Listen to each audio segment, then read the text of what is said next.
the whole 100K you put into your LLC.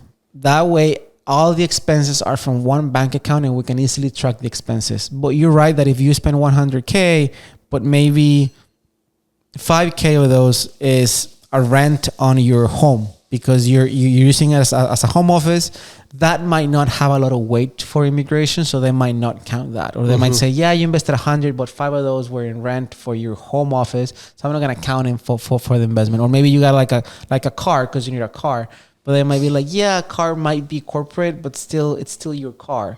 So yeah, it's investment, and you can put it as an investment accounting wise, but they might not have a lot of weight at the interview or in the application. But is that based on like a pro forma or a projection? Because it's not as if that potential visa holder has already spent or allocated that money. They're just showing what they're going to be doing. No, for me to send you to the interview, that means that you already spent all those funds. Okay, but then so let's backtrack a second, because then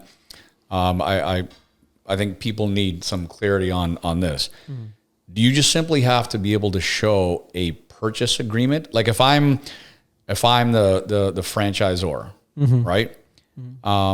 How do I know that I want to sell this specific franchise to this possible visa holder? Right.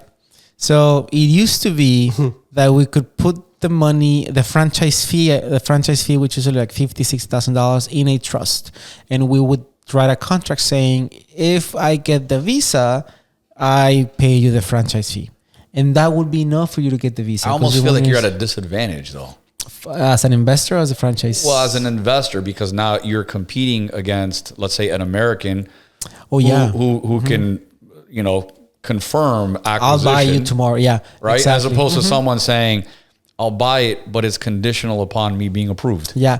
So it used to be that way. Nowadays, it's a little more strict. So I do want you to buy it with or without the visa, right? I need you to buy it first, pay the franchise fee, and even go further, which is the next phase of the franchise acquisition, which is invest into the actual business, right? Because one thing is a franchise fee, then you need to invest into the setup of the franchise. But that sounds risky. It's just like everything else. Risk, because the guy is in, let's say, Canada or Germany or whatever, and he could be denied, and the business is there. Now who's going to take care of my business and my money? It's the same risk as if you put on your own business, right? Because you got to invest anyways. You got to set up shop. You got to...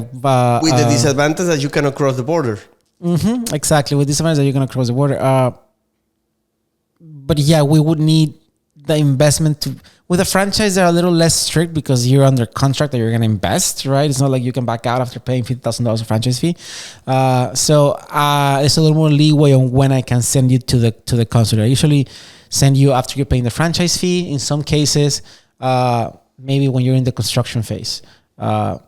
But with your own business, I do need you to be 100% there. Okay, but like the reality of it is, if someone has a purchase agreement and they have no conditions for acquisition, because, as you said, times evolved and there's no conditional upon visa, et cetera, is there really a risk? I mean, have you ever come across any situation where someone provided the financials, they showed that they tied up this franchise, they had the funds, and then they were turned down? Yeah, that's how we learn that we now need to be more advanced. That's the only way we learn. So my client paid a huge franchise fee of like $80,000. But then the next phase was they needed to actually build it was a lot, and they needed to build the franchise in the lot. So it would take like another 6 months, right? Because it takes a long time to build whatever they need to build. So I sent it to the consulate because they already paid the franchise fee, and I wanted them to have the E-2 while the construction phase, so they can easily be in and out of the country. The consulate says no, because you're not going to be operating yet, or it's still a long time before you're going to be operating. Come back to me when the construction is further along. So no good faith, none of that, completely irrelevant. Yeah. Wow. So that's how we learn. So no big deal. The client's like, hey, they want me to be more advanced. That's fine. With your tourist visa, you can go to the construction phase. You're just gonna be more careful what you can do and what you cannot. And now we're sending the client to the consulate a little more. Like they're almost ready to open up the doors. So but it seems at that point still.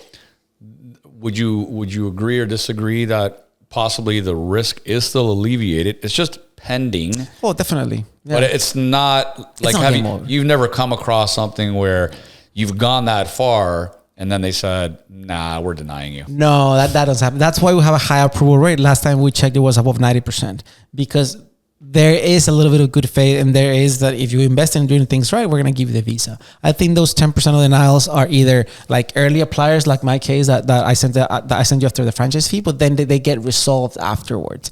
And I think it's worth, at least with me, I give you the guarantee that if you don't get approved and we can fix it, I'm not going to charge you for the second time. So there is a benefit of applying early and see if you get the visa, because it does give you more liberties of what you can do in the US, what you cannot. It gives you a social security number. You can start getting the driver's license. You can live in the US, or you can start getting a house, and you can be more present in the business, right? But if they say no and they tell you, well, no, because it's too early, that's fine. Then we'll just keep with the process, and we'll send you at a later time, and then you get the visa after, right? That's fine. And for example, on that project, while they are constructing or building the location or whatever, it's very convenient to have the socials, so you have a credit card already with the business name and everything, and instead of being paying everything cash, you start using your credit card, and you get miles, points, whatever. But at the same time, it's way easier to pay than just be making like wire transfers or whatever, or cutting checks, you know. Exactly. So it's just about adapting to the criteria of the officer at that point in time, because we're talking the other day, officers rotate, right? So what the officer today said it was good, in a month it might be another officer that says it's not okay. So it's just about adapting, finding out, or as an attorney, what I do is let's make sure that there's no red flags that we can't fix. Because if there's a red flag that I can't fix, then I can't send you if they say no because of that. Now, one question, Tom. When I went, or before I went to the interview, Mexico City, they request more information. Is that normal that they request more information on every case? And that's when you can kind of see what they want. Exactly. More information? So it's extremely normal, because they set you, at least in Mexico City, they give you a limit of 100 pages. Canada is 50 pages. So they want no information 50 whatsoever. Pages? In my it's case, hard to put in a whole application in 50 pages. We try to get smart and like do double pages in one, but they're like, no, don't do that. We don't like that. So it's 100 pages of trying to guess what they want to see. And they do give you a little template of what they like to see, but there's no way I can fit all of that in 100 pages. So I pick and choose the best documents, and then they come back to me, your application is deficient, please submit AVC. And they don't give you a limit on the AVC. Now you can send everything. But that can kind of give you the idea of what they are not liking it. Exactly. And that's why they need more info. Exactly. So in my franchise case, they send me the deficiency, send me proof that water bills, utility bills, and employees. Like none of them exist because we're very in the construction phase, and that's what I told the client. You're in the construction phase, so let's wait until you finish that, and then we'll give you the visa. But they will wait until the interview to tell you that. Yeah. That's the bad part of it. And clients obviously are not super happy that they travel to the consulate, they didn't get the visa, but at least we know what they want, right? And whenever we send you again, like we know they know exactly what they want, and we know exactly what they want. So it's going to be an easier time. All of my second tries, they're not a lot. Again, 90% approval rate. But the few second tries that we do have, the second interview is, oh, you did it? Okay, cool. Here's your visa, right? So because it stays there. It stays there on record. Yeah.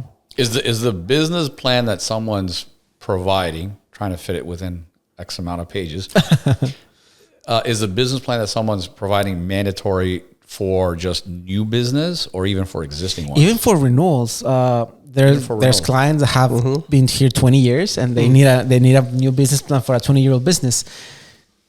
I think there's no other 20-year business that's going to give them a business plan, because they're like, what do you mean? I've been in business for 20 years. What do I need a business plan for? But no, they want to see your plans of growth, and it's fair. So we do supply a business plan every time. It used to be that renewals, sometimes they don't request them, but then we started sending them without on the renewals, and they would